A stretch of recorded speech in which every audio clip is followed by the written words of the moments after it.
11월 5일 KMA 뉴스브리핑 시작하겠습니다. 의사면허 관리를 강화하는 법 개정이 잇따라 추진돼 의료계가 거세게 반발하고 있습니다. 최근 더불어민주당 강병원 의원과 권칠승 의원이 각각 발의한 의료법 개정안은 의료인이 금고 이상의 형을 받으면 면허를 취소하고 또 한 번 취소됐다가 재교부 받은 의료인이 다시 면허 취소 행위를 할 경우 영구적으로 면허를 취소하는 내용입니다. 이에 대해서 의협은 의료인의 직무와 무관한 범죄 행위에 대해서도 일률적으로 면허를 취소하는 것은 과도한 징벌적 규제라고 비판했습니다. 특히 면허를 영구히 취소하는 건 의료인의 기본적인 인권을 침해하는 것으로 해외에서도 그 사례를 찾기 힘든 가혹한 이중처벌이라고 지적했습니다. 의협에 따르면 미국의 경우 범죄 행위가 의료인의 직업과 상당한 연관성이 있어야만 면허 정지 등의 처분을 하고 직무와 관련 없는 행위에 대해서는 별도로 규제하지 않고 있습니다. 범의료계 투쟁특별위원회가 재구성을 마치고 본격적인 가동에 들어갑니다. 제2기 범투위는 6명의 공동위원장 체제로 운영됩니다. 임장배 의협대의원회 부의장과 안덕선 의료정책연구소장, 또 강석태 강원도 의사회장과 박정률 대한의학회 부회장, 그리고 한재민 전공의협의회장, 조승현 의대생 협회장이 범투위를 이끌게 됩니다. 강대식 부위원장은 앞으로 의정협의체에서 의료계 협상단장의 역할을 수행할 예정입니다. 각 지역과 직역을 대표하는 17명의 위원들이 활동하게 되는데요. 전공의와 의대생 위원 6명이 참여합니다.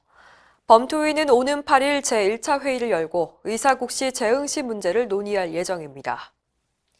정부가 의사국시 문제를 해결할 의지를 보이지 않자 전공의들이 다시 움직이기 시작했습니다. 대한전공의협의회는 오는 7일 임시대의원 총회를 열어서 의사국시 미응시 사태에 대한 의견을 교환할 예정입니다. 특히 전공의들의 단체 행동 로드맵을 논의할 계획인데요. 이호종 대전협 공동비상대책위원장은 당장 내년에 인턴 2,700명이 부족해지는데 정부는 전공의들이 조금만 더 일해주면 된다며 전공의 인권은 중요하게 여기지 않는다고 비판했습니다. 또 의사국시 문제를 국민 여론에 묻는 건 정부가 애초 해결할 의지가 없다는 걸 보여주고 있다고 강조했습니다. 보건복지부는 의사국시 사태에 대한 기존 입장을 되풀이하고 있습니다. 손영래 대변인은 의사국시와 관련해서 의협과 아무런 실무 논의를 한 적이 없다고 선을 그었고 박능우 장관 역시 국회에서 입장 변화는 불가능하다고 잘라 말했습니다. 육아휴직을 사용하는 전공의가 거의 없는 것으로 드러났습니다. 더불어민주당 신현영 의원이 공개한 자료에 따르면 지난해 수련받은 전공의 11,180명 중 육아휴직 사용자는 7명 뿐인데요. 이 중에서도 1년을 다 채워서 사용한 전공의는 단 1명밖에 없었습니다. 이 같은 전공의들의 육아휴직 사용률 0.06%는 공무원의 경우 4.5%와 비교했을 때 턱없이 적습니다. 출산휴가를 사용한 여성 전공의도 7.3%에 그쳤습니다. 신 의원은 임신한 전공의들이 안전하게 근무할 수 있는 환경을 만들고 출산 육아휴직을 원활하게 사용할 수 있도록 제도 개선이 필요하다고 밝혔습니다. 코로나19 확진자가 사흘 만에 다시 세 자릿수로 늘어났습니다. 지난주 젊은 층이 유흥시설에 몰렸던 헬로윈데이 여파가 곧 나타날 가능성이 있어서 방역당국이 또 긴장하고 있습니다. 어제 확진자 수는 총 118명인데요.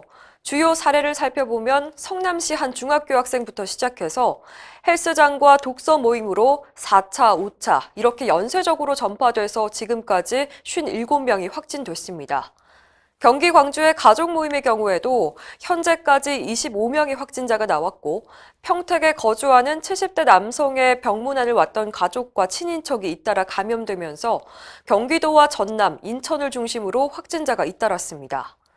방역당국은 가족과 지인 모임과 같은 일상생활 속에서도 집단 감염이 계속되고 있어서 앞으로 확진자 수가 다시 100명대로 넘어설 수 있다고 우려했습니다. 이상으로 뉴스브리핑을 마칩니다. 자세한 사항은 의협신문을 참고하시길 바랍니다.